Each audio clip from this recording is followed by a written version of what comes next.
Okay, sorry, folks, technical difficulty there. All right, now you could see Septemics there. Okay, so you can see, wait a minute, go back. Oh, It jumped ahead.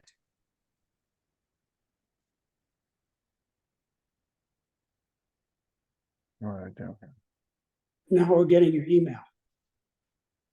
You getting the view now? What did I just do?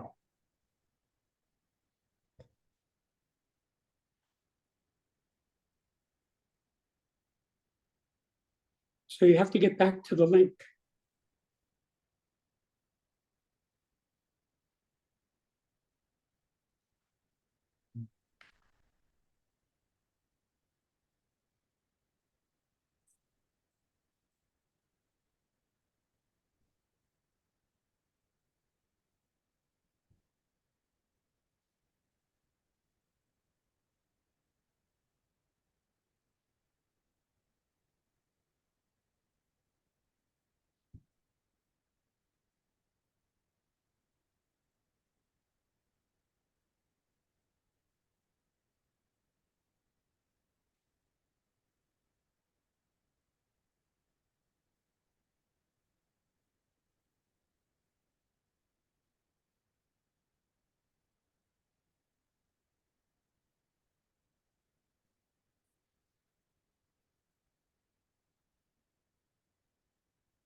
Okay, there it is. Go ahead. Okay, so as you can see, this is the logo for Septemics, the Septemics logo. Now, the word Septemics literally means of or pertaining to 7. And there are 7 levels in every scale. There are 35 scales. So the logo tells you quite a bit about the subject. Notice that it is a 7-pointed star. Each ray is pointed in a different direction and is a different color. But between them, they make a complete spectrum. And that is exactly how each of these scales are. All right, so go forward. Okay, so now we're going to talk about individual scales. These scales apply more to individuals than to groups. So let's go to the next slide. Okay, so here's the scale of basic purposes.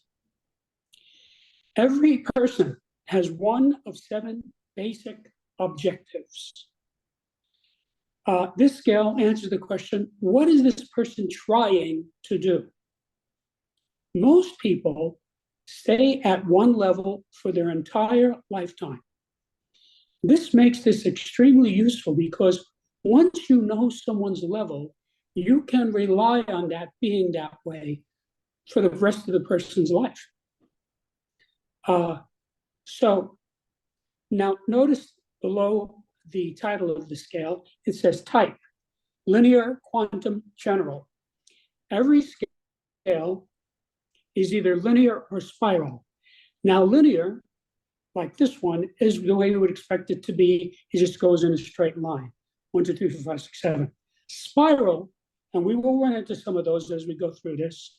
A spiral scale is one in which there is an apparent congruence between level 1 and level 7. So it's very easy to confuse level 1 and level 7. Then we go to quantum. This is a quantum scale, as opposed to a gradual scale. Now, in a gradual scale, you have intervening levels. In other words, you could be at 1.1, 1.2, 1.3, 1.4, and so forth. In a quantum scale, that does not exist. You are either at a level or you're at another level. You jump instantaneously from one level to the next. There's no gradient in between the two. And as it says, this is a general scale as opposed to a specific scale. Now, a general scale is one in which once you isolate the person, or whether it's yourself or another on the scale, in other words, locate the person, you're done. In a specific scale, it depends on context. So you could have hundreds of different contexts. So a specific scale can be used in an unlimited number of ways. A general scale generally means you spot a person, whether it's yourself or another, on that scale, and you're done with that. You can go to another person and spot that person. But that's the way a general scale works. Now, this is the most important scale. Notice it says the scale aligns with the scale of life spheres. The scale of life spheres is a group scale, and this is one of several individual scales that dovetails with the group scale. So what that means is you have an individual manifestation and a group manifestation of essentially the same function. Now, the names of these scales are on the left. And notice next to the name of each scale, it has a plus or minus. The plus or minus does not mean good or bad. It means inflow or outflow. Or you could think of it as reach and withdraw. On a physical science level, one would say inflow or outflow. For example, the blood in your heart, blood flows into it and blood flows out of it. It's inflow and outflow. So some scales, or some levels, are inherently inflow levels, and some are inherently outflow levels. And we'll talk about that as we go through this. This is extremely helpful to you in spotting someone's level, because you can look at a person and see if the person is inflowing or outflowing.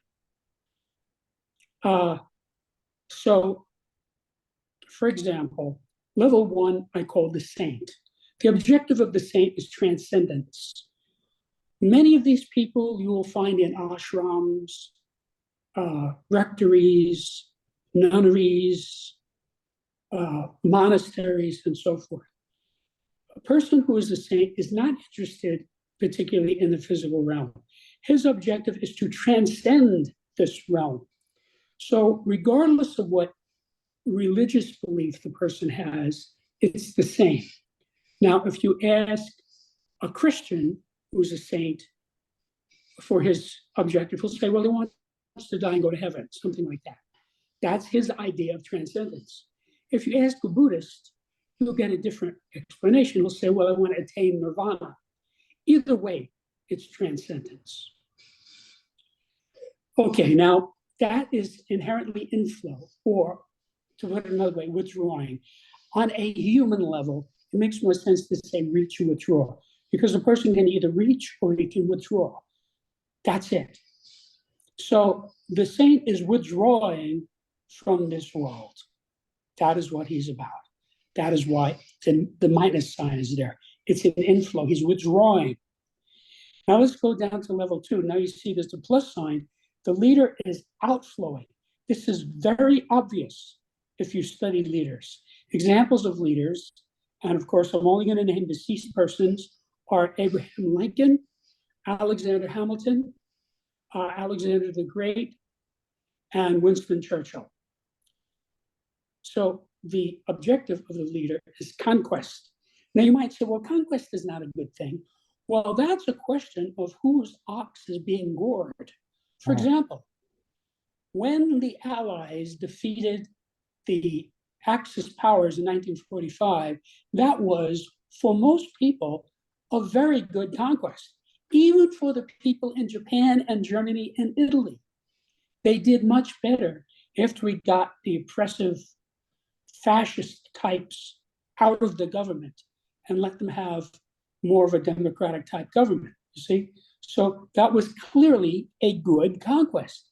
Similarly, when the Union forces of America defeated the Confederacy, that was a good conquest.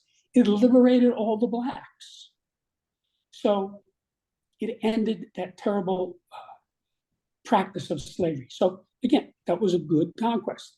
That's what leaders are about. Now, the difference between the leader and the saint is the leader is very much into it. In other words, the leader is down for the struggle. The leader will put himself in harm's way to attain that conquest.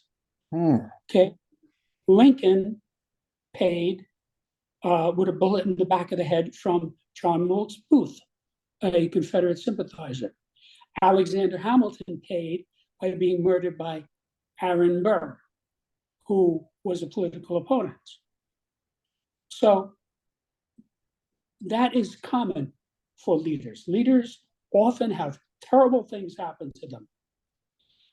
Saints don't, because saints are not in the fray. They are above the fray. They're not trying to conquer anything. Now, let me move over now to the next column. Notice there is a vertical dotted line. That is the axis of this scale. It tells you what these 7 levels are measuring. In other words, if we have 7 levels, well, what is it measuring? In other words, it's like a ruler. It has, on one side, it has the imperial system, inches, and on the other side, it has the decimal system, which is centimeters. So it's a ruler, and you have different standards. So this tells you what you're managing, what you are measuring and managing when you work with it. Now, at the top of this axis is courage, wisdom, and ethics. Saints have the most courage, wisdom, and ethics. So if you study, for example, Jesus of Nazareth, you don't have to be a Christian to study Jesus of Nazareth. You just get a hold of the Bible and read it.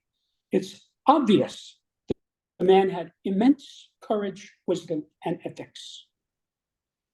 Now let's go to the bottom of this axis. The opposite of these 3 virtues is fear, stupidity, and criminality. That's what you get at the bottom of the scale. Now, I should tell you, all of the scales go from a level that is often beyond the comprehension of the reader down to a bottom that's often beyond the comprehension of the reader.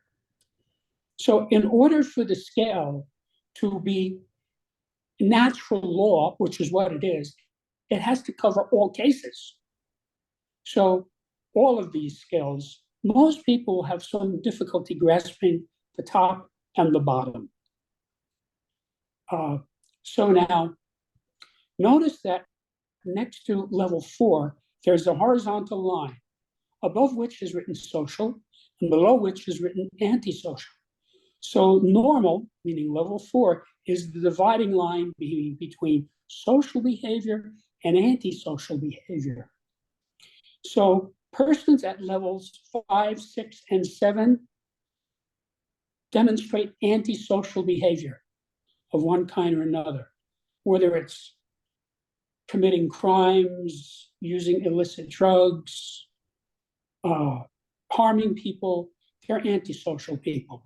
And as you go down the scale, they become more antisocial.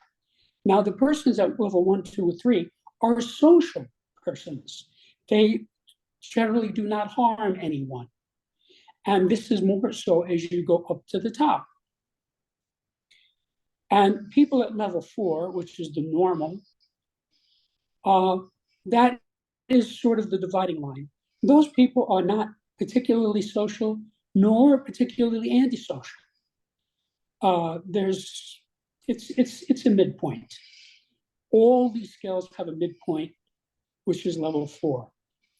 Now, one of the interesting things about this scale is it has subcategories. Levels 1 and 2 are what I call superhumans. So a person who is at level 1 or 2 has abilities that are completely beyond normal people. If you look, for example, at Alexander Hamilton, he was a man of spectacular ability. Throughout his life, even as a child, if you study him, it was patently obvious that he had superhuman abilities, which is why Washington insisted on keeping Hamilton right by his elbow. Washington wanted Hamilton right there to advise him and to assist him throughout the Revolutionary War. Hamilton, who was a colonel at age 22, kept asking for a command because he wanted to fight. That's what leaders do. And Washington kept saying, no, I need you here to help me. That's how brilliant he was. So any leader or saint is going to have these superhuman abilities. You may know that in the Catholic Church, in order to be declared a saint, there must be multiple witnesses to the person performing a miracle. Okay? So, again, that's superhuman. That's why they're called superhumans. Now, at the bottom, levels 6 and 7, I call these subhumans. They're humans, but they're so degraded and so evil that it would make sense for us to think of them as subhumans. This includes people like Hitler and Stalin, okay, who were both mass murderers. They were both subhumans. So, again, that helps you to spot people. You could look at a person and say, oh, this guy's a subhuman. Then you could look at the scale and say, well, let's see, is he at 6 or at 7?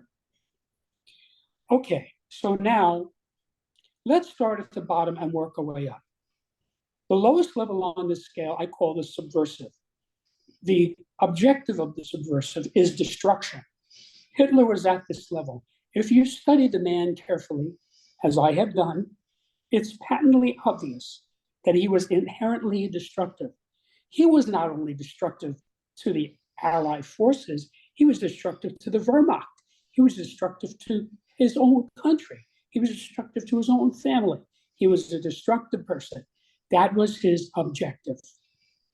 Now, many people have a hard time grasping that because people who are not inherently evil have difficulty seeing that there are people who are that evil. It kind of exceeds their grasp. But believe me, there are people like this. There aren't too many of them, but they are destructive. Above that is level 6, which I call the criminal. The objective of the criminal is pleasure. Criminals are people who want drugs, alcohol, sex, custom-made suits, and so forth, food. Now, notice that the criminal has a plus next to it. That means this is an outflow. This makes a lot of sense. Criminals are outflowing. They outflow bullets or bombs at people because they're criminals. Now, the criminal doesn't particularly want to destroy you, but he will if you get in his way. So if a drug dealer is, doing he's making big profits selling something that kills people so that he can have money to buy pleasure. So that's how those people are understandable. That is an outflow. Okay, if you get in their way, they will hit you with a club or shoot you with a gun or something, which is definitely an outflow.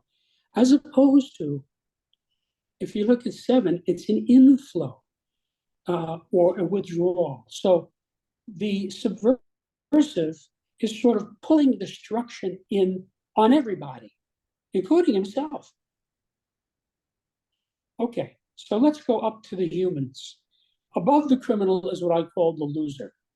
Now, a loser is not merely somebody who's doing badly. It's somebody who is inherently self-destructive, meaning he sabotages himself. He doesn't sabotage other people, he sabotages himself. And the reason he does this is because his objective is suffering. This is the type of person, if you give him $50,000, he'll blow it in Vegas. If you give him a new car, he'll crash it. If you give him a house, he'll burn it down. These people want to suffer. Now you can say, well, that doesn't make any sense. And I agree, it doesn't make any sense. Because these people, the people, as you go further down the scale, as I explained in detail in the chapter, these people are essentially crazy. They're crazy people. Okay. Now, making oneself suffer is not as bad as being unscrupulously seeking pleasure. And that's not as bad as being inherently destructive. You see, so as you go down the scale, it gets worse. Okay, so then you come up to the normal. The normal is an outflow. The normal is the type of person who fits in. Now, the person's objective is conformity. And you might say, well, conformity is not a good thing. But think of it this way. The person wants to fit in. If everybody grows a mustache, this guy will grow a mustache. If everybody grows the hair long, the guy will grow his hair long. Yeah. You know, you saw that like in the 70s where, there were people who were not normals who grew their hair long, and then all the normals sort of started growing their hair long. And then there were, people who were not normals who grew mustaches or beards, and then you had people conforming to that. A lot of people in the 70s had mustaches, normal people, because that's what was in. So these people are in a box. They want to stay in that box. They don't intend to rock the boat. They don't intend to make any waves. They're just conforming. This is the largest demographic group on the scale. Now, above that, level 3 is the winner. Now, the winner wants to win. Now, the reason that this is an inflow, notice the minus, is because he's feathering his nest. He's pulling wealth toward himself. You see, that's an inflow. Now, wealth doesn't just mean money. It can mean a lot of things. To a professional baseball player, it means having a World Series ring, showing that you won the World Series. To an actor, it could be the Oscar that you can put on your mantelpiece, showing that you won an Oscar. So those are forms of wealth. So the idea of a trophy wife. A trophy wife is a form of wealth. So the winner is not content to fit in. He wants more. He's not content to own a Chevrolet. He wants to own a Maserati or a Lamborghini. See, different type of person. So these are highly motivated to gather wealth to themselves. And then above that, you go into the superhuman category. You have the leader, which I talked about before, whose objective is conquest. And by the way, I talked a little bit about Lincoln. Lincoln had a terrible time trying to wage the Civil War. The North didn't start the Civil War. The South Carolinians fired on Fort Sumter. That was the beginning. So, they were the ones who began the violence, began breaking up the nation, and Lincoln was determined to conquer the Confederacy. And he had a hell of a time, if you study him, finding other people around him who would help him with this conquest because they probably weren't at this level. You see, Lincoln could not find generals who would fight. These were generals who were not leaders until he found an obscure general named Grant. Grant was willing to fight. And his friend Sherman was also willing to fight. Those are the two generals who won the war for the North. Did not go well in the beginning because the Union people and the Union government and the Union military was not highly motivated to conquer, but Lincoln was. Then you go above that into the saint, which is somebody like Mahatma Gandhi or Yogananda. What's his name? I forget Yogananda's first name. It's a long name. So those are people who seek transcendence. So that's what this is about. When you spot yourself at the appropriate level. I'm not saying to tell anybody, but figure it out where you are. It will be a turning point in your life because you will know exactly what you are about. When you spot your level, you throw out the other 6 levels. You say, that's not for me. And you know what you're trying to do, which is extremely helpful. So it makes it clear for you how to proceed once you know this code called your objective. And similarly with other people, when you spot somebody else, you spot them on this, you will have a realization. You say, that explains that. And I could give you many examples, but you can just read the book and you get the examples in the book. Any questions, Brett? Yeah, absolutely. Wrote down one here is, you said most people can't grasp or comprehend the top 2. Like they can't ever relate to what's going on with that, to make it clear. Well, let me say it this way. First of all, in general, when a person is at one level, he has a lot of trouble understanding the people who are at the other 6 levels. Like the criminal. Mhm. He's pursuing pleasure. He doesn't understand somebody who just wants to fit in. He doesn't understand somebody who's going to make himself suffer.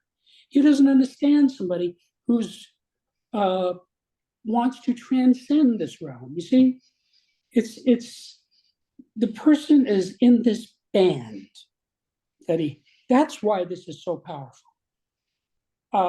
And as far as the top, you have to realize that the saint and the leader are superhumans, but of course they're very different from one another.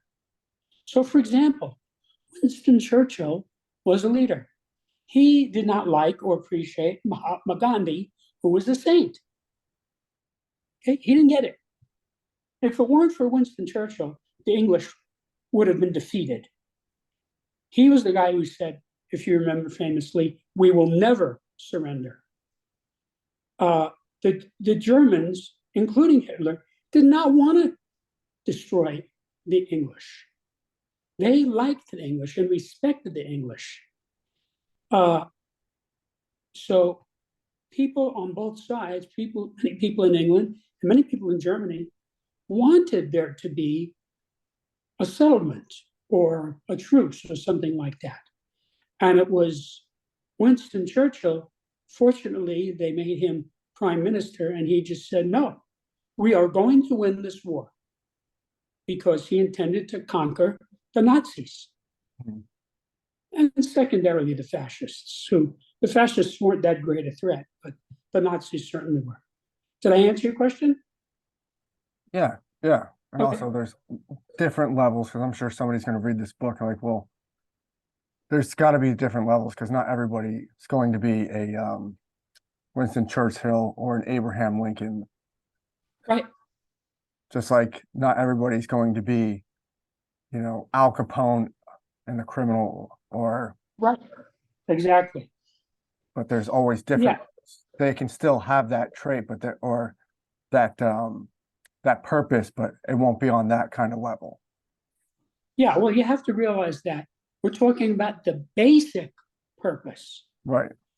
Everyone has many purposes. I mean, if you say, I think I'm going to go out and get a 6-pack of beer. Well, that's a purpose, it's a superficial purpose. Mm-hmm. But underneath it all is a basic purpose. And if you can find either your basic purpose or another person's basic purpose, you will have a clear understanding of what this person is trying to do. Okay. And I should tell you, as I said before, most people spend an entire lifetime at one level of this. It is possible to change levels, but it's very difficult. It's a big deal. So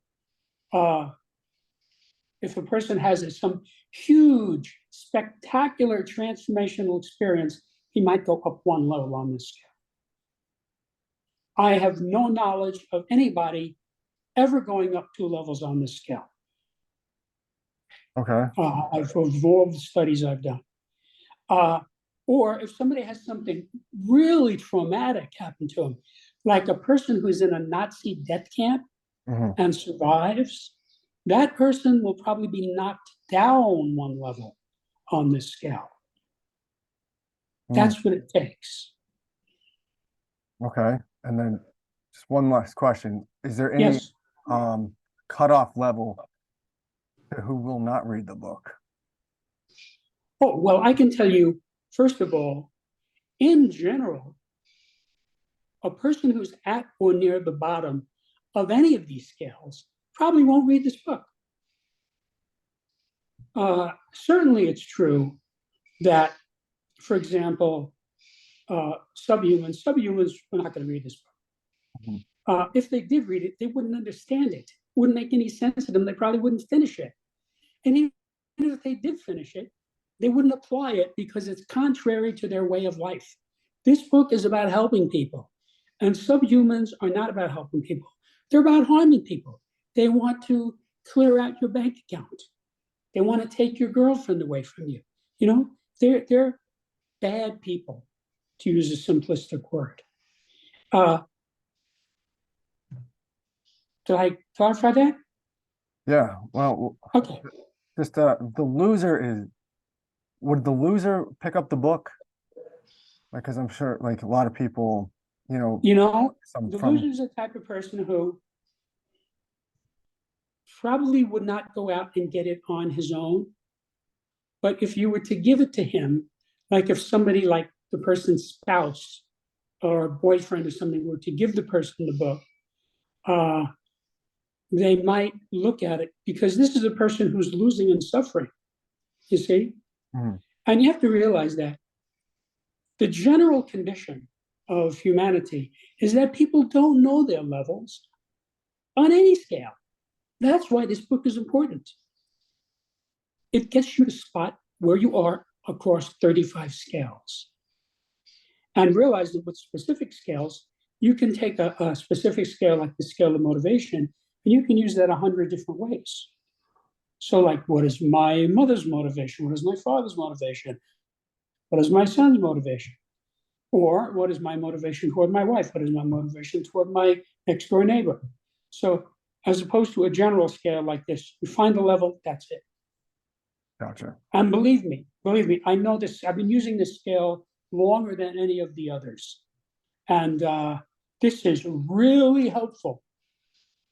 Once you spot somebody in this, you realize that they're going to be there for the rest of their life, probably.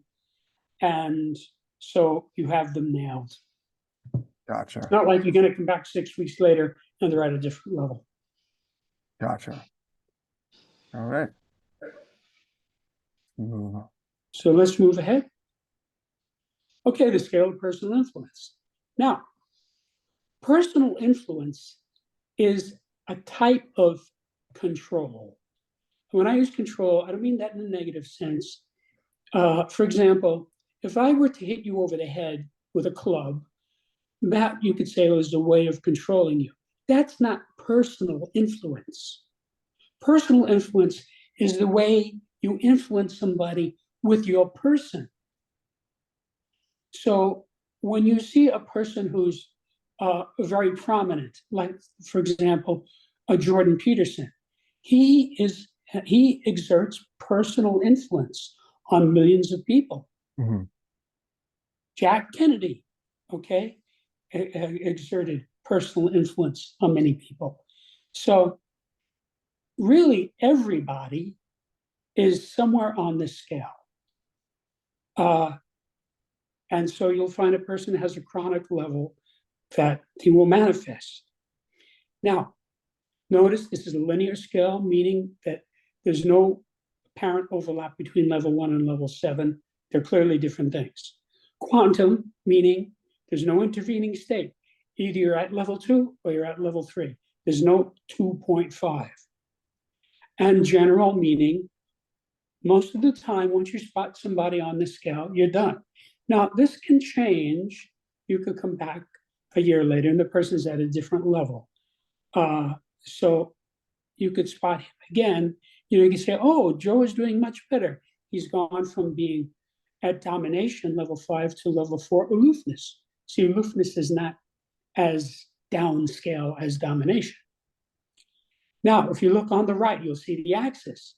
This is a scale of cause to effect. So at the top of the scale is the highest level of cause. In other words, a person at level 1 can be at cause in areas, and a person at level 7 is at effect in areas. And as you go up, obviously, it goes. That's what this scale is measuring: how much cause and effect you assert or you manifest. And again, here's the plus and minus. So level 1 is an outflow, level 2 is an inflow, level 3 is an outflow, level 4 is an inflow. And if you spot a person who's inflowing, like, for example, aloofness, level 4, aloofness is a form of restraint. That's obvious. A withhold, that person is withholding himself. That's what aloofness means. You withhold yourself. So it's obviously an inflow, which is why that has that minus there. As opposed to level 5, domination. Domination is the form of overwhelm. So when you dominate somebody, you're not inflowing, you're outflowing. See, you're dominating the people. Like if you watch Hitler's speeches, you can see he was dominating them. He was overwhelming them. That was his whole trip, to overwhelm the audience. Okay, so he didn't speak the way most normal politicians speak, because he was into dominating them. See, outflow. So you can almost imagine bullets and rockets and things coming out of him as he's speaking, because it's overwhelming. So that's what that is about. Now let's start at the bottom. Martyrism. Okay, martyrism is a form of humility. So you influence people by being a martyr. Now, there are many people who influence people by being martyrs. Abe Lincoln probably had much greater influence because he became a martyr. Obviously, Jesus of Nazareth, the most famous martyr we have, he was totally at effect when they crucified him, but he still was able to outflow this martyrdom onto the world. And so you have 2,000 years later, 1 billion people still following him. That's how he affected people. In other words, that's how he influenced them, by being a martyr. And if you recall from the Bible, St. Peter drew a sword to defend Jesus when he came to arrest him. And Jesus stopped him. He said, no. He said something like, you're going to undo what I'm trying to do here. It's perfectly clear in the gospel that Jesus had many opportunities to avoid martyrdom. He intended that martyrdom. So up from martyrdom is victimization.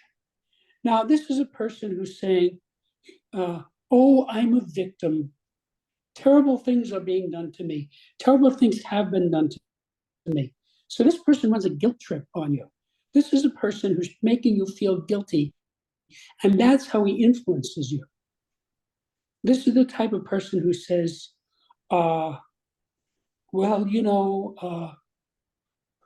blacks are oppressed, and everybody's a racist, and they should all feel guilty for being racists. When in fact, in the industrialized world today, most people are not racists. Certainly in the United States, there are some, but for a person who's going around being a victim of racism, he's at this level. He's running a guilt trip. Okay, all you white people are bad. You're guilty because you victimized us. See, that's a way of influencing people, and it works. Up from that is domination. I gave Hitler as an example of this. He was dominating people, okay? That's how he influenced them. by overwhelming them. Again, that's an outflow. So above that is aloofness. Now, women are better at aloofness than men. It's very common. The word demure applies almost always to women. It's not generally applied to men. A demure woman is one who's aloof. She restrains herself. See, you see this very easily in the Victorian period. Victorian women were noticeably aloof. They restrained themselves. And that's how they influenced people. This had a big influence on men. So that's how they could control men, by their aloofness. Now, above that, level 3 is reason. This is what you get from lawyers and philosophers. Reason, logic. That is an outflow. It's an outflow of logic. So the lawyer goes before the court and he delivers this argument, which is based all on reason and logic. And he's outflowing this reason to the court. And if he's successful, he influences the court and he wins. So the lawyer who can assert the most personal influence on the judge and jury is the one who wins. Above that is charisma.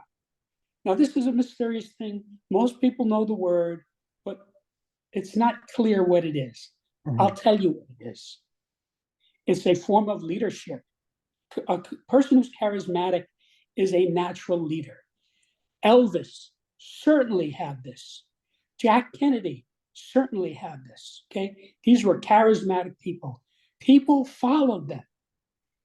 They didn't have to do much. They could influence people just by being there and being charismatic, which is kind of a mysterious thing, but it happens. Above that is telepathy. Now, again, a lot of people might not understand this. As I said, most people have difficulty understanding the top and the bottom of the scale. There is such a thing as telepathy, and really it's a form of will. You can do things by will. And let me give you a famous example.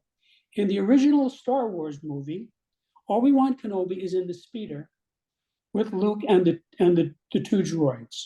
Well, the stormtroopers are trying to find these droids. And they stop the speeder to see if those two droids are the ones they're looking for. And Obi-Wan Kenobi says quietly, "These are not the droids we're looking for."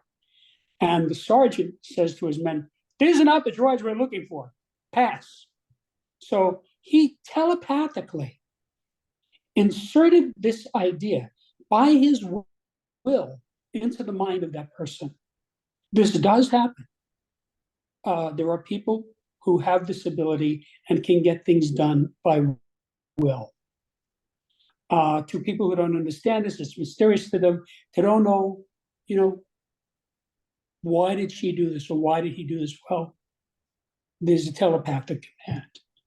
So that's obviously a very, very high level of causality. You don't need to say anything if you have this ability. You don't even need to be present. You can just intend something to happen. You can just intend to happen. Some beautiful woman is going to come up to you at work that day and talk to you. Mm-hmm. And she does, because you intended it. So that's a very upscale ability. And again, most people don't have that kind of ability, but it does exist. Interesting.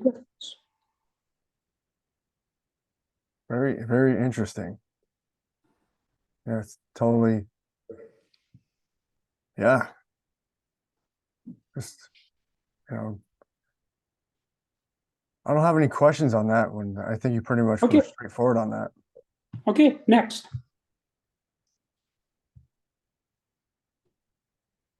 Okay, so this is the scale of choice. Now, at first blush, it might not be an impressive idea. What do you mean, the scale of choice? So let me explain it this way.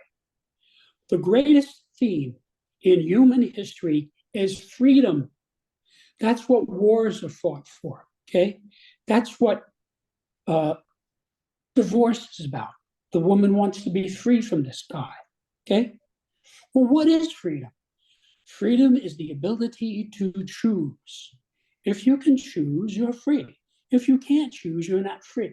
So, like right now, if I wanted to, I could choose to get in my car and go to a bar and buy a beer. If a guy's in jail, he can't choose that, right? He's behind bars. So his choice is very limited because his freedom is very limited. So that's what this is about. This is very, very important. This gets into the idea of decisiveness. You want a leader who's decisive. Well, what does that mean? It means he can make a choice. You know, like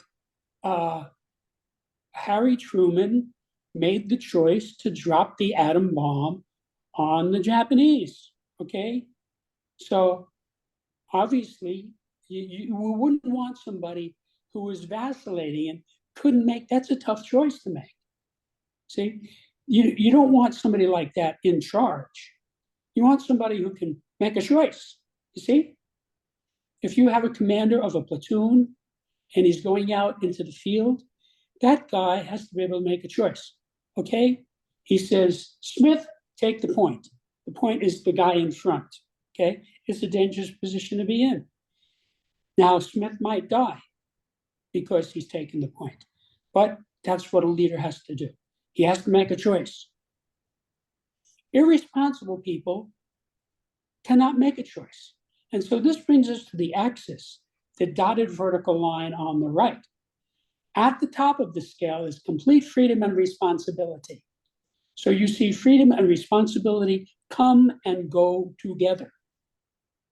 At the bottom of this is no freedom or responsibility.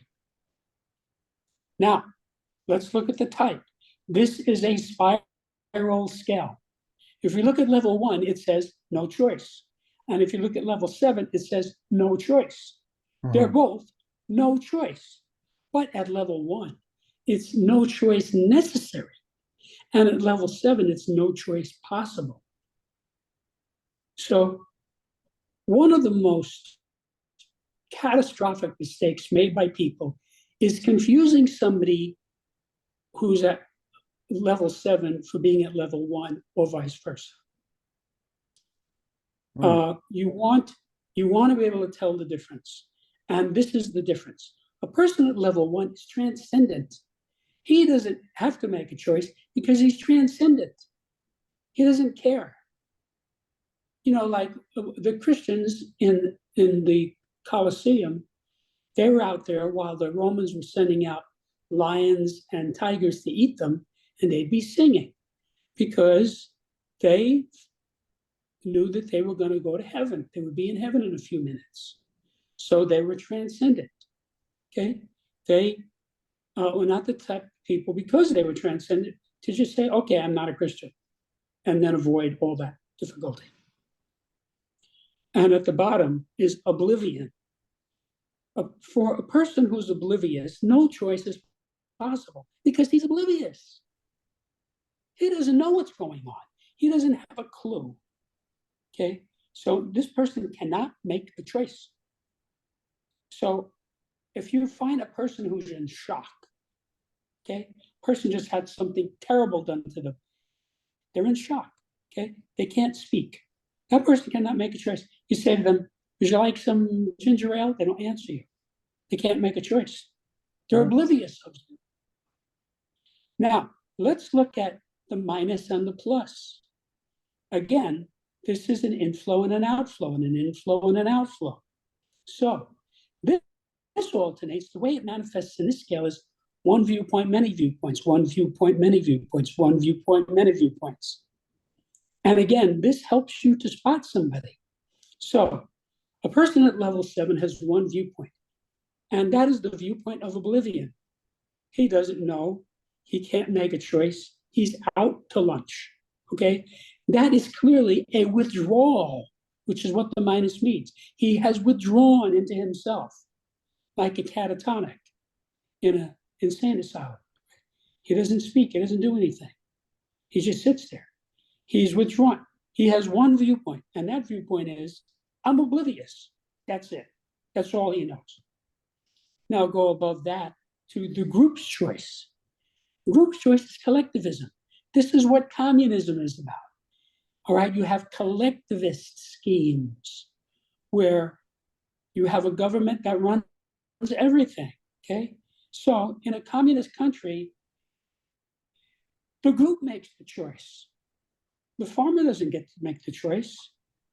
The government tells him, we're taking your land, we're putting it into this big collective farm, and you're working for us, okay? And we'll give you some food and some clothes, okay? So this guy knows he can't even make a choice, okay? He's part of a collective. So that is inherently many viewpoints, right? The People's Republic of China. You see, many viewpoints. What is it, 1.3 billion people? So in a collectivist system, we have many viewpoints. Oh. Now above that is another's choice. You see, that's not as bad. This is the person who is a robot. So a guy comes home from comes home from work, and the wife says to him, you're late, wash your hands and change your shirt, we're gonna have dinner. He says, yes, dear, and he does what she says, okay? He is a robot to his wife. Now you may be familiar with the cliche, the general's general. So you have a general, okay? And he has 100,000 men under him. They do anything he tells them. But when he goes home, his wife says, you're taking me out to dinner tonight. Go put on a suit and tie. He says, yes, dear. She's the general's general. So this is what you see in a relationship when one person is domineering over the other. One of them becomes a robot of the other. See? So there's one viewpoint, and to that poor guy, the only viewpoint is the wife's viewpoint. So some of you say to him, would you like to come over and play cards with us tonight? He says, well, I have to ask my wife first. You see? A person at a higher level wouldn't do that. He might say, dear, Joe invited me to play cards. I'll be back at 8 o'clock. You see? That's like a normal person, as opposed to a robot. Above that, level 4 is any choice but one's own. This is hard for many people to understand. This is the type of person who's trendy. Meaning, okay, we have the skirts are above the knee, so the person buys a skirt above the knee. So there are many viewpoints. In other words, society says, this season we're wearing short skirts. So the person says, okay, I'll wear the short skirt. In other words, the person doesn't make a choice. But you might say the person makes a choice, but it's not his own choice. It's somebody else's choice. This person is irresponsible. Now, obviously, the people at the lower levels, they're irresponsible too, more so. But in this person, this is the type of, you really can see this is an irresponsible person. So this is a person who's hanging out with a lot of Democrats. So he's a Democrat, you see? There's all these kids in college, they're all Democrats. He's one of them, so he votes Democrat. He's not making his own choice. He's irresponsible. Gotcha. He's not assuming responsibility for making the choice. He just goes along to get along. Now, above this is level 3, which is one's own choice. This is a healthy person. Okay, this person has one viewpoint, and it is his own. If everybody says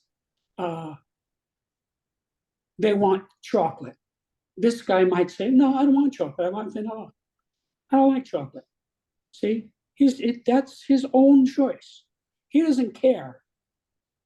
Or this is the type of person, they go to a steakhouse, the guy's a vegan, and all he eats is salad. You know, he's not going to be browbeaten into eating a steak just because other people are doing it. You see, he has his own viewpoint. And again, it's a withdrawal. he withdraws into his own choice. So this might be described by some people as selfishness. Now, we usually think of selfishness as a bad thing, but in this case, this is what I would call a healthy selfishness. In other words, the guy's going to decide for himself. He's not going to just go along with the crowd, which is what people at level 4 do. So he is literally selfish. Above that is any choice. Now, this is a person who's aloof. He doesn't care what choice. In other words, he goes out with the guys, and a lot of the guys say, yeah, let's go for Chinese food. He says, okay. He's aloof. In other words, it doesn't matter for him if it's Chinese food, delicatessen, Thai food. He doesn't care. Any choice. So there are many viewpoints. It's the viewpoints of all the other people that he doesn't care about. You see? This is a liberating thing. So the guy goes to see his girl, and she says, I want to go to see a band. He says, fine, let's go. In other words, any choice. If she had said, I want to go to a museum, he would have said, okay, let's go. See, he's aloof. So he can have any choice. Above this is no choice necessary. And this is a transcendent person. This person has one viewpoint, and the viewpoint is the viewpoint of transcendence. You know, this is the person who, he doesn't have a dog in the race. He's transcendent. See, this is different from 2. In 2, the person has a dog in the race, but it's somebody else deciding what it is. Like the girlfriend says, tonight I want to go for Italian food. He says, okay. He's not being domineered. He just doesn't care.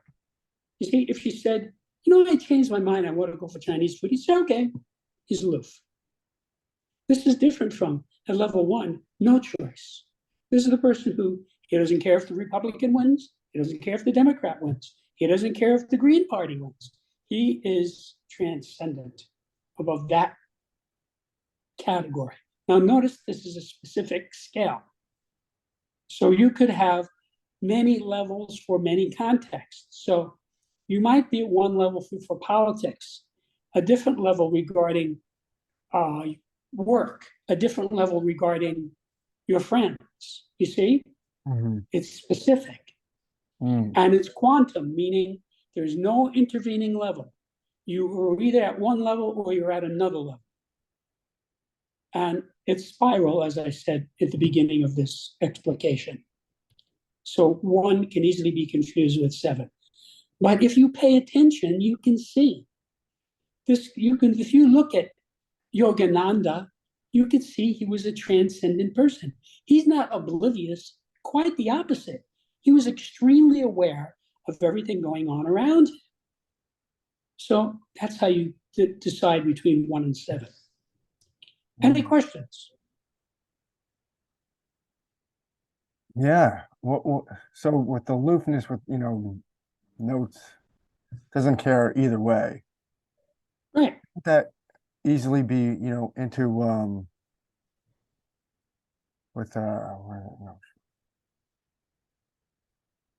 level 5, another's choice, one viewpoint, like the husband, yeah, whose wife's like, we're doing this, and he's like, okay, but the guy at level 2 is not a robot. Okay. So you could see, like, it's like in his eyes, you can see there's life in there, as opposed to the other one. That's right. Like, that's right. He's just miserable, just like is afraid of everything. Right.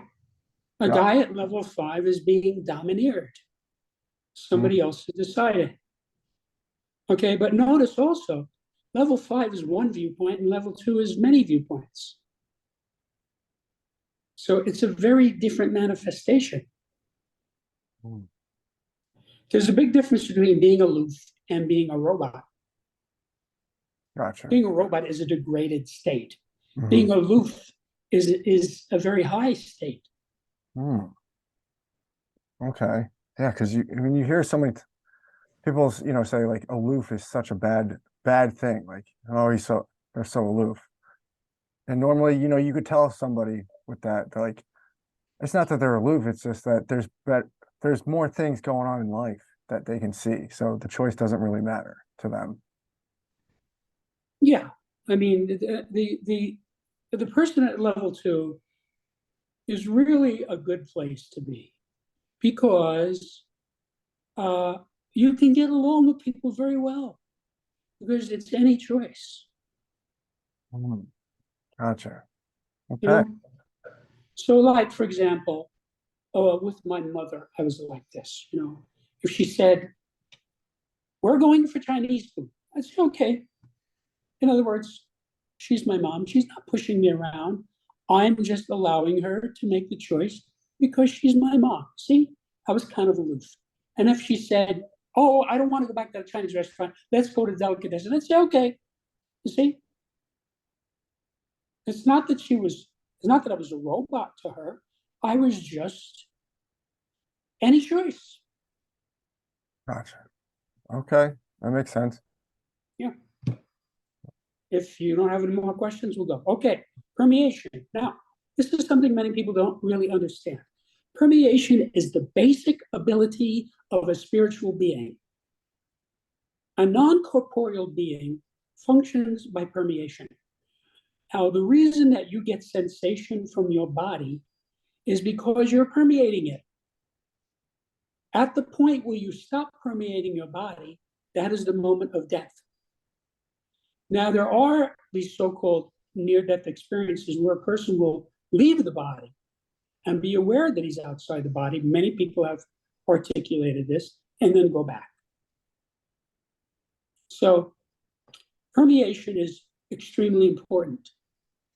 Again, this is a spiral scale, meaning you can easily confuse level 1 and level 7. Think about it, must permeate and complete permeation. See, must permeate is a compulsion. Complete permeation is power. Hmm. Now, when I say power, I don't mean domination. And of course, this is a quantum scale, meaning there's no intervening level. You're either at 4 or you're at 3. There's nothing in between. And its specific meaning, this relates to many different areas of your life. So you may have one type of permeation with your significant other and another type of permeation with your boss. So with your wife, for example, you might be at level 2, can permeate at will. That's a very good state to be. You're permeating your wife. When two people love one another, it's because they're permeating one another. That's what it is. When two people hate one another, it's because they are not permeating one another. So if you have somebody you really don't like, you don't want to permeate him. You want to get away from him. So now, let's say you have some big bully, right, who pushes people around. You don't want to permeate him, right? You're not permeating him. You're staying away from him. You don't like him. Whereas most people have a very, very high level of permeation with their children. Okay. Now, again, this is inflow, outflow, inflow, outflow, inflow, outflow. So, starting at the bottom, must permeate is clearly an outflow. It's a compulsion. It's something that you have to do. You must, this is like the crazy guy who's infatuated with some woman in a crazy way. He has pictures of her all over his bedroom, even though he's never been out with her. He must permeate this person. See, this is a form of insanity. He's compulsive. Now, up from that is unable to permeate. So you go from must permeate to unable to permeate. Now, unable to permeate is what succumbing is. When a person is succumbing, it's because he's unable to permeate. And that is an inflow, meaning he's withdrawing into himself. That's why he is unable to permeate, because he's withdrawing. That's what succumbing is. Above that is level 5, which is able to permeate. Now, able to permeate doesn't mean you are permeating. It just means you are able to permeate. This is indifference. So this is the guy who's kind of indifferent. he's able to permeate it, and that's about it. That's an outflow. Oh, yeah, I'm able to permeate that. You see? Then above that is unwilling to permeate. This is antipathy. So you have a husband and wife in divorce court. They hate one another, right? At that point, they are unwilling to permeate one another. That's antipathy. It's an inflow. In other words, they're withholding themselves for one another, which is what unwilling to permeate is. Then above that is willing to permeate. Willing to permeate is what empathy is. When you have empathy for somebody, it means you're willing to permeate them. It doesn't necessarily mean you are permeating them, but you're willing to permeate them. So you see some little kid crying and you kind of feel bad for him, oh, what's the matter? Oh, you hurt your knee here, let me fix it up. There's some empathy there. So the reason there's empathy is because you're willing to permeate this person. See, it's an outflow. You're outflowing your empathy into this. You're sort of including him in your space. Above that is can permeate at will. And that is what success is. When you see success, that is permeate at will. So, for example, if you watch any great champion, you'll see that they could permeate at will. Like, for example, Rocky Marciano, the only heavyweight champ who never lost a bout. He was 49-0, okay? And if you watch him, you can see in him that he can permeate at will. There was no back off in him, okay? And he was as successful as you could possibly be. 49-0 with 43 knockouts, okay? That's success.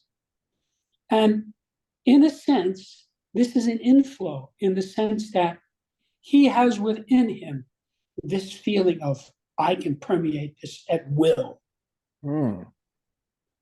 See, it's a very positive state to be in. And above that is complete permeation, which is power. So if you think about the success of the Beatles, the Beatles in the mid-60s had complete permeation. John Lennon explained this by saying, we have a license to kill. Okay, they were completely outflowing into the world. It was like power, not domination, power, real power. They had complete. There were 2 times when the top 5 best-selling records were all Beatle records. Okay? Nobody else has ever done anything like that. Okay, so the best-selling record, the next best-selling record, the next best-selling record, all the way down to number 5 were all Beatle records. Twice that occurred. So that was complete permeation. Okay, any questions? Yeah. Now, just like some of the others, you go up one at a time, or do people read so unwilling to permeate? Can they move themselves up to willing to permeate and then can permeate at will, or is that something that ability? Well, let me say this. As I said before, there are some scales that are difficult to move on, like the scale of basic purposes. Right. But the advantage of that is that once you get it, you know who that person is for the rest of his life. Now, it's not that it's impossible, it's just very rare. Now, there are scales where you can move by the minute. And when we get to that one, I'll tell you about it.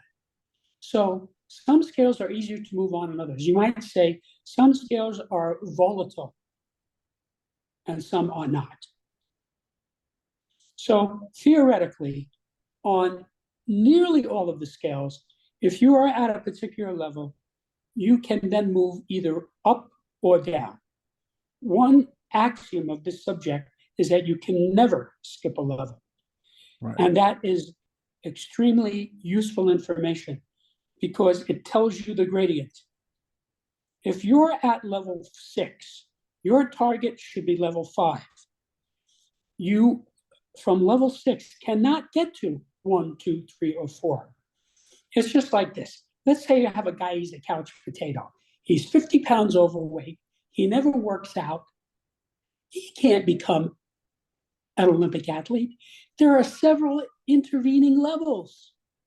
You see, he would have to go through several different levels to become an Olympic athlete. So that is true with all of these scales.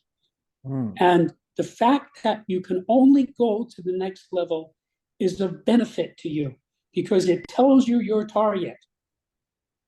See, you're not going to spin your wheels trying to do something that you will not be able to do. And so the beauty of this is, if you get this book and you find your level, you target yourself for the next level up, and if you try, you will be able to get there. Now, when you get there, you then can target yourself for the next level up. And you can do this with all the scales. As I said, there are a few scales that it's not easy to move on.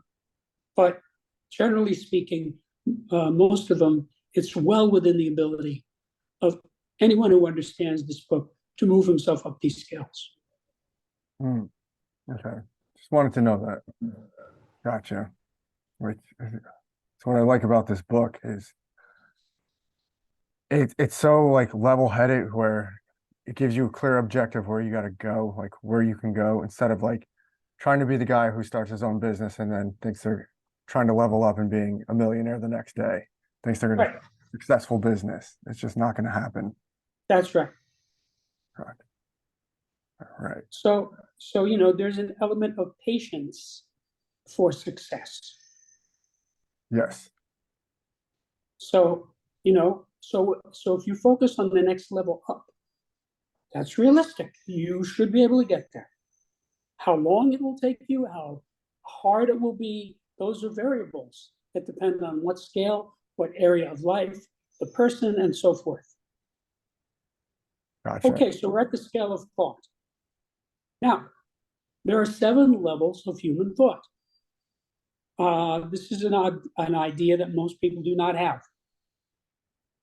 This explains a lot about why some people think a certain way and other people don't. It's a different level on the scale.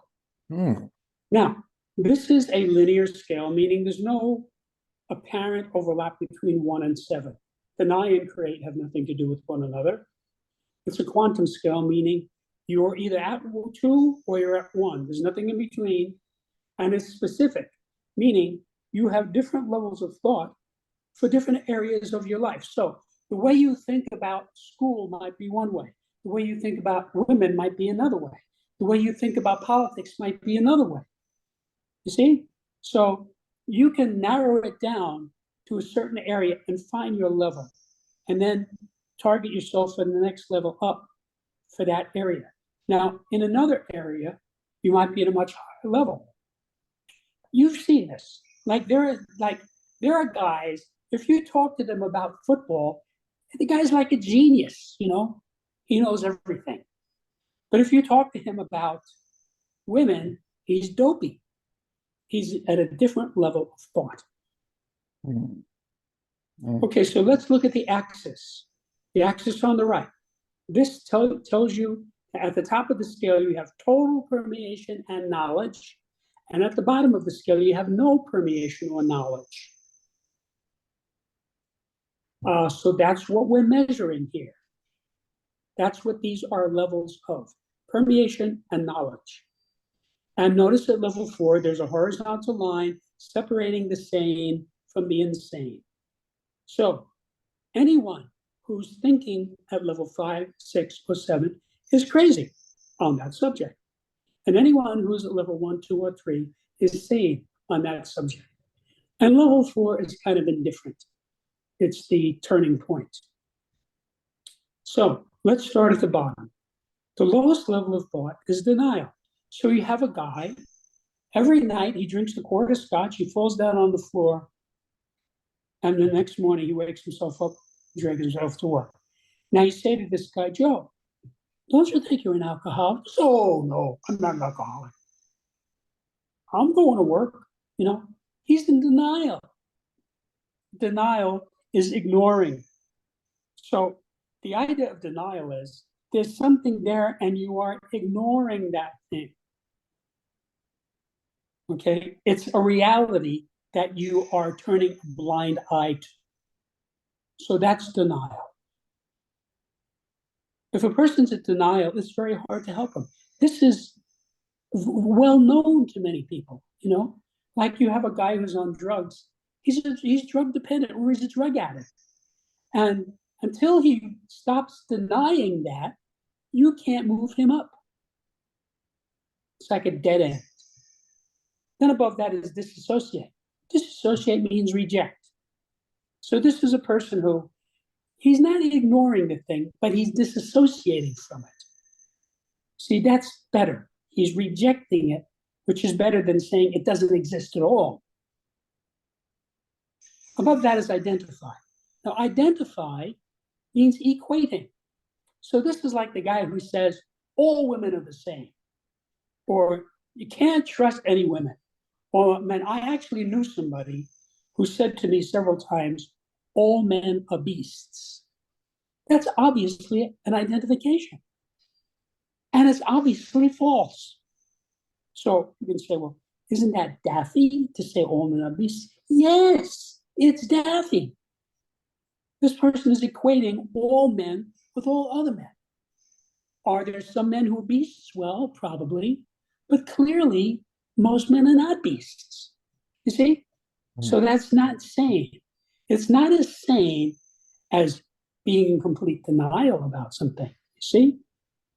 So that's something you'll see in people. People who speak in generalities, they identify. They say, you can't trust anybody. That's an identification. That's clearly not true. There are people you can trust. So the person is equating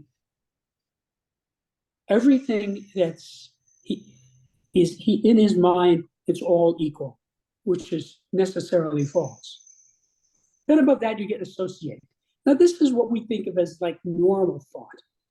So a guy, you see a guy and he's got a New York Yankees hat on. You say, oh, you're a Yankees fan? Yeah. Oh, I'm a Dodgers fan. Oh, really? And then you compare. You say, yeah, well, the Yankees are doing pretty well. They're in first place. And the other guy said, well, yeah, the Dodgers are too. You see, they're comparing. That's like normal thought when people associate things. So you'll see, like, you'll say, yeah, I've been trying to lose weight. It's tough. And the guy will say, oh, yeah, I was on a diet before. It was tough, but I got there. You know, that's just associated. They're comparing. There's a point of comparison there. Your way and my way, or, you know, your choice and my choice. It's associated. Okay, now that's kind of neutral. It's not really particularly sane. It's not particularly insane. It's kind of insipid. Above that, level 3 is differentiate. Now, this is the guy who can see differences. The word analyze comes from the Greek word for loosen. When you loosen things, you can differentiate them. So this is a person who can analyze. So he can see differences. Like he can see, well,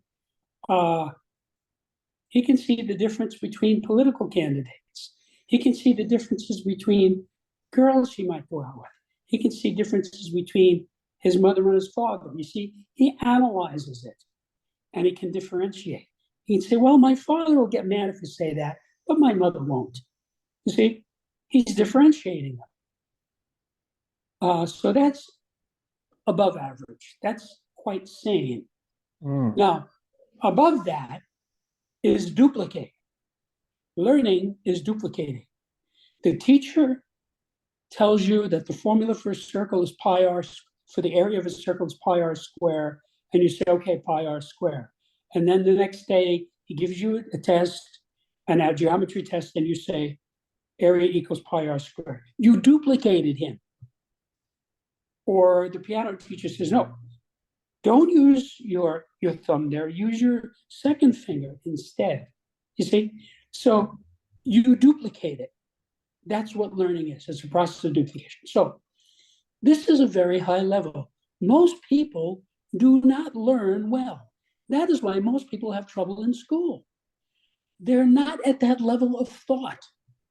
A person who does very well in school, he sees it, he duplicates it, that's it, he's got it. That's like somebody who has a photographic memory. He looks at the information in the book, he takes a picture of it in his mind, he duplicates it, he's got it. If you ask him that material, he can read off the page right out of his mind because he duplicated it. There's no vagueness about it. See, this is how you can tell somebody's learning. He's duplicating. And above that is create. Create is inspire. So a person at this level of thought, the person's thought is inspired thought. Okay, very few people get up there. This is what you see in a genius, like Einstein, when he developed his two theories of relativity. That was creative thought. He created that. It was clearly inspired. Or when Nikola Tesla figured out how to make an alternating current motor, they didn't exist. It came to him in his mind. Okay, he created it in his mind. And then he just literally built the thing in 3 dimensions that was in his mind. See, he had this inspiration. The most famous example of this is Sir Isaac Newton and the apple. Now, we don't know if that really happened, but the idea is that he saw an apple fall from a tree and he realized that the earth pulling the apple is the same force as the earth pulling the moon to it. And that was the beginning of physics, basically. Isaac Newton invented what we call physics. So that was inspired thought. He came up with the 3 laws of motion. The 3 laws of motion, to the people who know them, almost seem like common sense because they're so axiomatically true that it's hard for a person who knows them to conceive of them not being true. Okay, so Newton had that inspiration and he bequeathed it to us to benefit from his inspiration. So those are the 7 levels of thought. This is extremely important, and realize it's a specific scale. So you want to get the person who is at the level for the relevant area. For example, if you have a lawyer who can duplicate law, okay, he can read the statute, he's got it, okay, and he goes in front of the judge and he explains it as if he had written it himself, okay, that's somebody you want in your legal firm. Now, this guy might be a complete idiot when it comes to women. He might be one of those guys who says all women are the same, which is level 5. You see, different area of life, different level of thought. So you will see this. You'll see people in different areas have different levels of thought, and they will tell you what they are. Like one of those, what's that saying? When someone shows you who they really are, believe them. Right. Yeah, I think I might have just hit another level. Just listening to you there, like just on some things, I was just like, wow, yeah, I can definitely see where I've made mistakes just on that. Yeah, and you have to realize again, find your level and then move yourself up 1 level. You will be able to do that. If you are identifying, like you say that, you can't trust anybody. That's level 5 thought. Move yourself up to 4, where you can associate, you can compare. Okay? You're not identifying, you're just associating, which is kind of normal. Okay, any more questions? No, let's move on to the next one. Okay. Okay, the scale of identity. So This is a spiral scale, meaning level 1 is no identity, and level 7 is also no identity. But the difference is level 1 is no need for an identity, which is the highest level you can be at, and level 7 is no possible identity. So that's a person who is in oblivion. This person can't have any identity, he's just oblivious. So a person at level 1 is extroverted.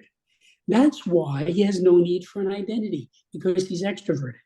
In other words, if you are observing what's going on around you, you are extroverted, you don't need an identity to function from. You can just function from what you perceive. Now look over to the right, and it says maximal perception. And if you go down the dotted line at the bottom, there's no perception. So a person who's oblivious is oblivious because he has no perception. A person who's extroverted has maximal perception. So you don't want to say infinite perception because that might not be an attainable state, but it's certainly maximal perception. Okay, and again, this goes inflow, outflow, inflow, outflow. So let's start at the bottom. No possible identity. That's clearly an inflow. You are withdrawn into yourself. So of course you're oblivious. Up from that, level 6 is disorientation. Being disoriented is not as bad as being oblivious. You see, when you're oblivious, you don't even know what's happening. Now, when you're disoriented, there's an element of chaos. You're chaotic, but you have some sense that something is going on. Okay, so that's an outflow. The outflow, you're sort of outflowing into all these things that are chaotic to you. Up from that is lost identity. Lost identity is betrayal, meaning you had an identity before and you lost it.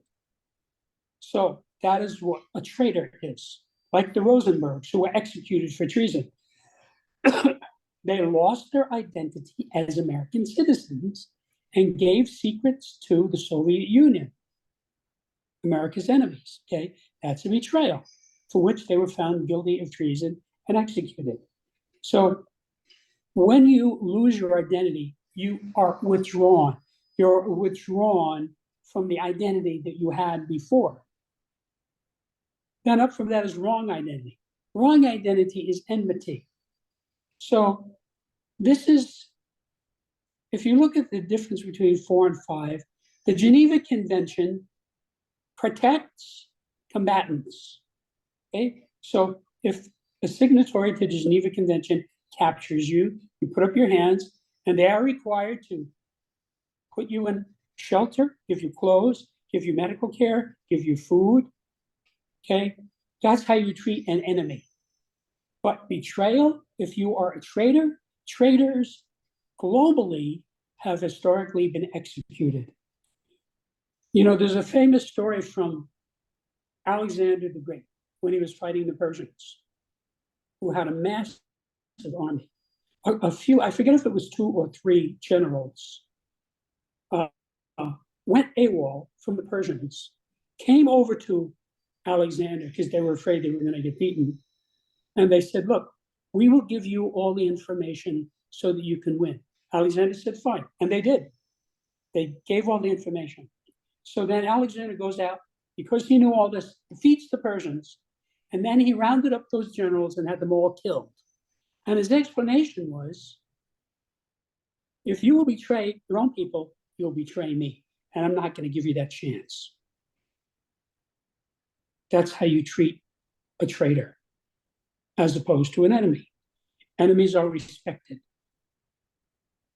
So when you are an enemy, that's an outflow, right? What do soldiers do? They shoot bullets, rockets, hand grenades. They shoot napalm. They drop bombs. Outflow. Okay?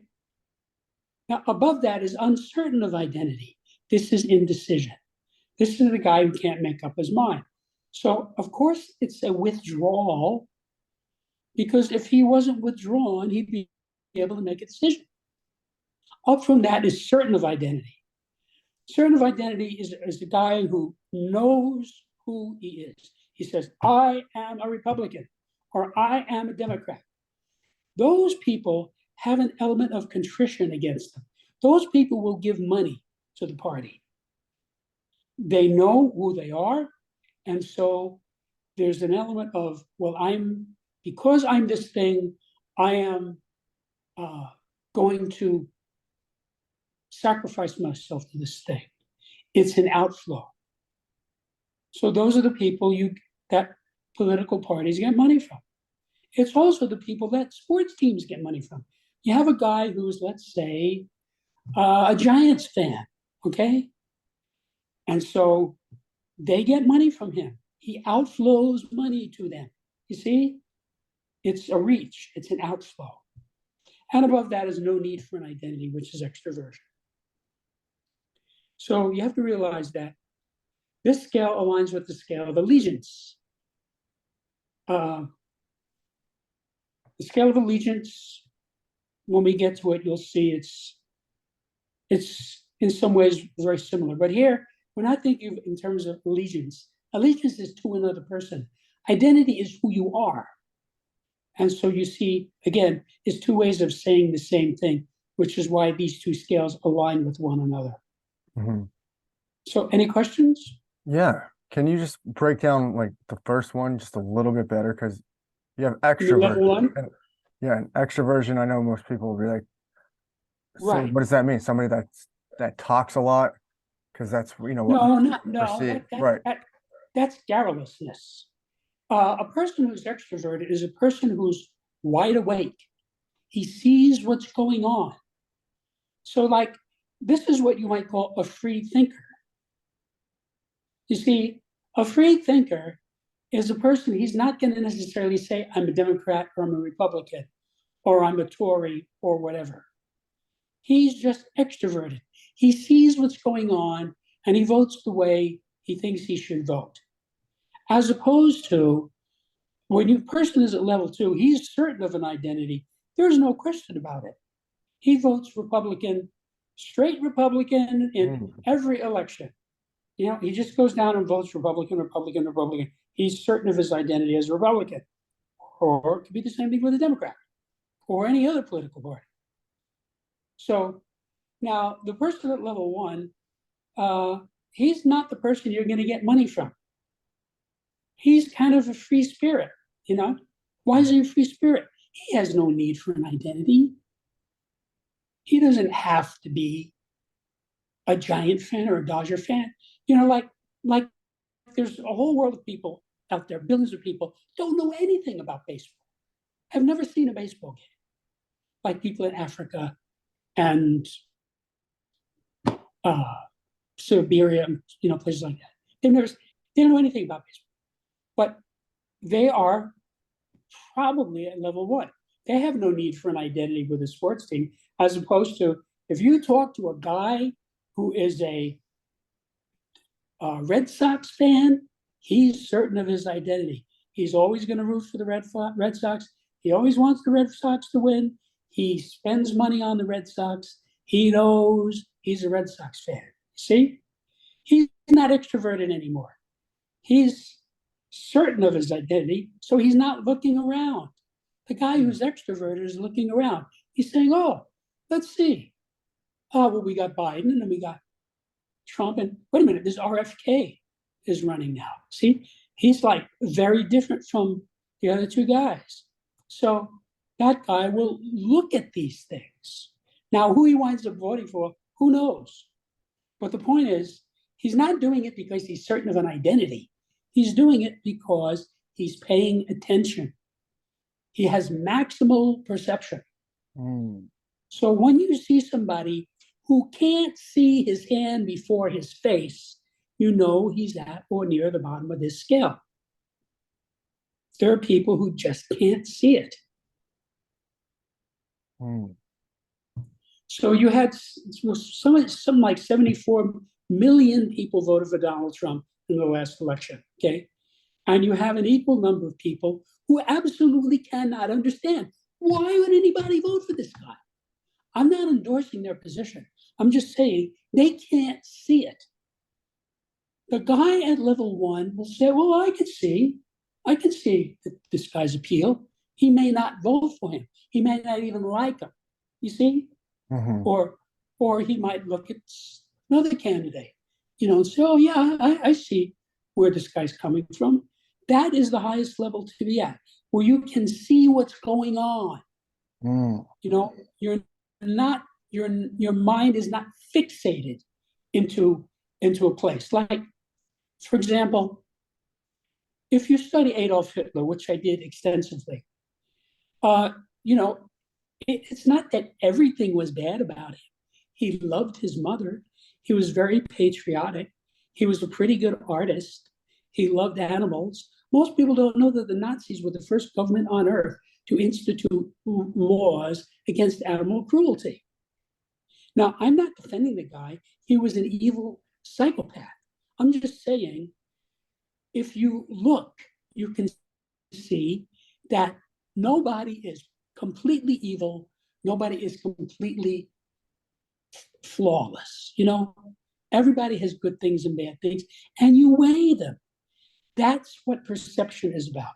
Mm-hmm. You can look at it and see. So the people at the top of this, when an election comes around, they pay attention. They listen. Let me hear what this guy has to say. See, he may not like it.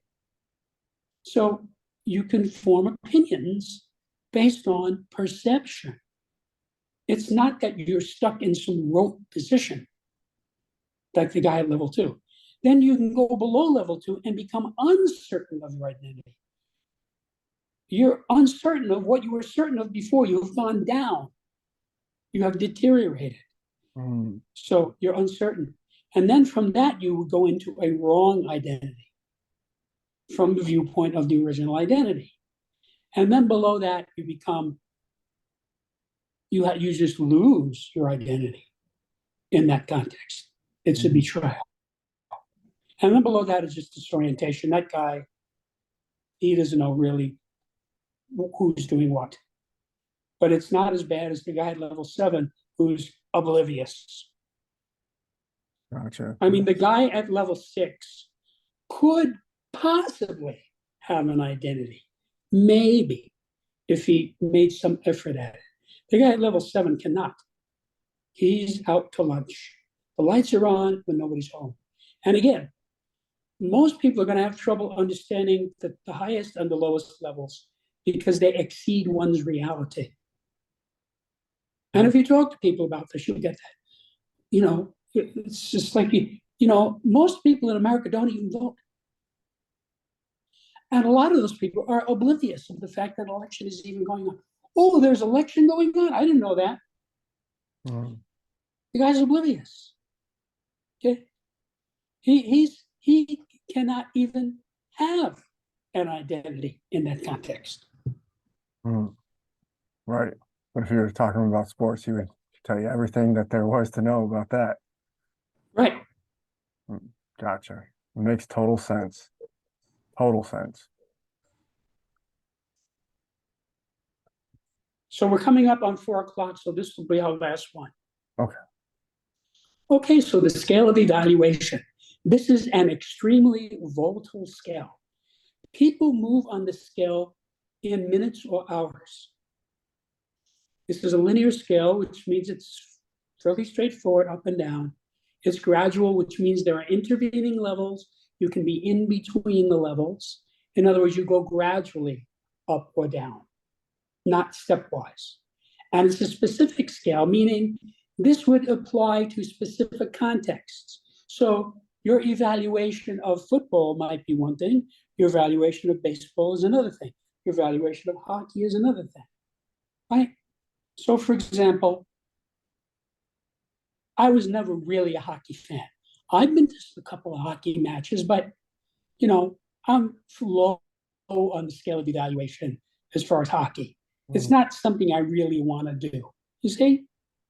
Mm-hmm. As opposed to, there are people who are absolute hockey fanatics. They have season tickets.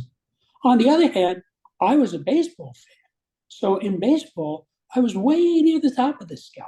I loved it, okay? Especially when I was a kid, loved it. Always wanted to play it, always wanted to watch it, always wanted to go to the game. So you have different contexts, you know? So if somebody said, Jim, you want to play baseball? Yes. You want to play basketball? Well, okay. You want to play hockey? No. You see, that's saying how I evaluate this.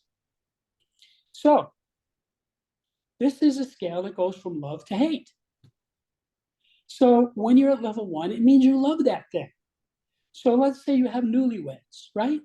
They just said I do, they're on their honeymoon. They are avid about one another, right? They are encouraging one another. So it's because they love one another. Now, at the other end, you have a couple who's in divorce court.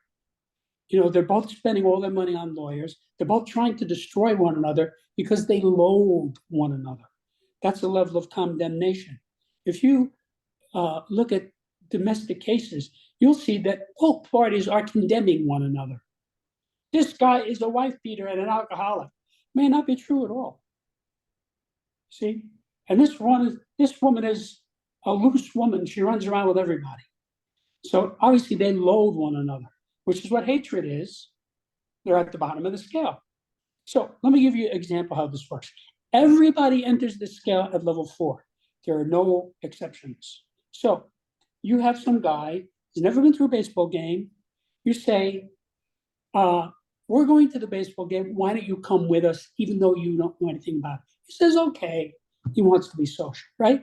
So you take this guy who's never seen a baseball game. He's at level 4. He's neutral, meaning he's impartial. He doesn't like it. He doesn't dislike it. He doesn't know anything about it. So you take him to the game, right? Now the game is proceeding and he's watching it like everybody else. Okay, so he sees that the things going on. He sees that the strength and speed and skill, and he starts to say, oh, you know, this is pretty interesting. He's now at level 3. He's condoning it. He's accepting it. Oh, yeah, I can see how people would accept this. Now, as the game goes on, you explain it to him, he might really come to like it. He might become unanimous with you. Unanimity is agreement.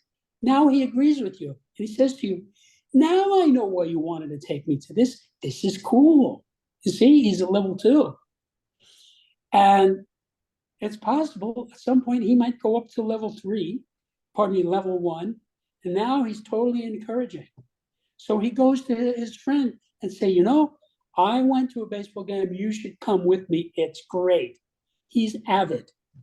You see? So it goes up and it goes down. Now, what could have happened is this guy who had never been to a baseball game and you took him, he could have looked at it and said, I don't get it. What's fun about this? You see, he's now down at level 5.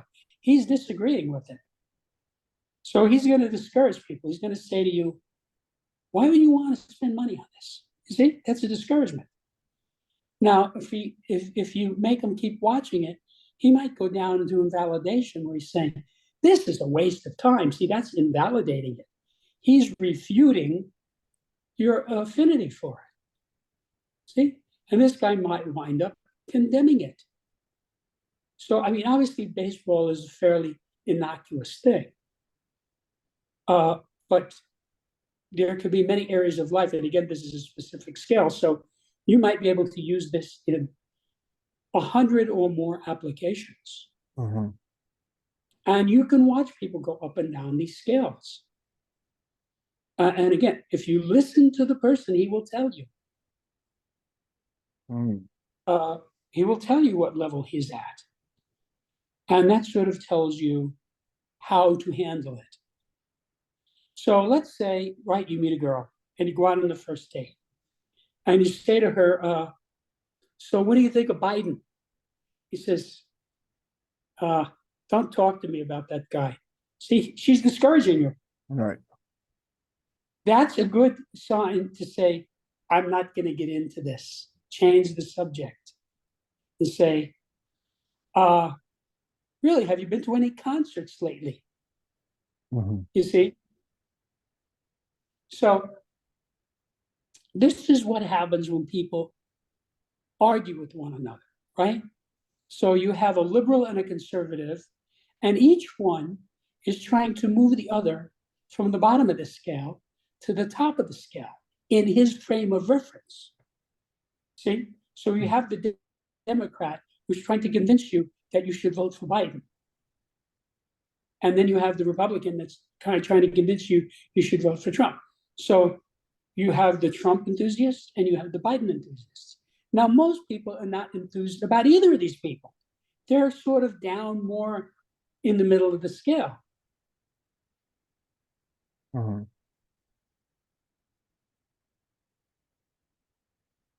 Mm. You know, recently I saw a study that was done, and people were asked, do you think Biden is too old for his job? Yes. Do you think he's been good for the economy? No. Do you think he's handling the foreign policy? Well, no. Who are you going to vote for? Biden. Think about that for a minute. That's an actual study that was done recently. So obviously those people are not enthused about him. Right. So they're like maybe at level 3, acceptance. Well, I realize he's causing this inflation and he's corrupt and he's senile, but he's better than Trump, so I'm going to accept it. See, that's how most Democrats are thinking now. And I'm not saying it's right, I'm not saying it's wrong. I'm just saying that's how this scale works. Gotcha. That makes sense for sure, without a doubt. All right. So we'll pick back up on the next one. Okay. Wednesday. All right, let me stop sharing this real quick. So let me just say in closing to your viewers that the data in this book, Septemics, as I tried to point out, is vital for every person. Every person is at some level on every scale. Now, you can ignore that data, but it's much smarter to use it. Figure out where are you on this scale. It tells you who you are, what you're about, and what you should be shooting for, because the next level up is where you will get if you succeed. And the next level down is where you will get if you fail. And all of this works. It helps you to attain your goals faster and easier because it explains what might otherwise seem to be inexplicable or random. So this is an entirely new body of data which helps people to unravel their lives and live a better life. That's what this is about. Without a doubt. To anybody, I highly suggest you pick this book up, because just listening to you is just, and more enlightening than just reading this book too. It's so invaluable. All right. Right. So obviously this is a whole book. You're not going to get it just from listening to me talk about a scale for 5 minutes. I mean, the reason it's a book is it has to be a book. Mm-hmm. It's a subject. It's like chemistry or physics or math or economics or septemics. It's a separate subject. Yeah. But it's a subject that applies to everyone. Physics doesn't apply to everyone. Math doesn't apply to everyone. Septemics applies to everyone. And so if you have any interest in improving yourself or others, and you can read English, this book is for you. Without a doubt. We'll be back. Well, thank you, Brett. Thank you. We'll be back for another one.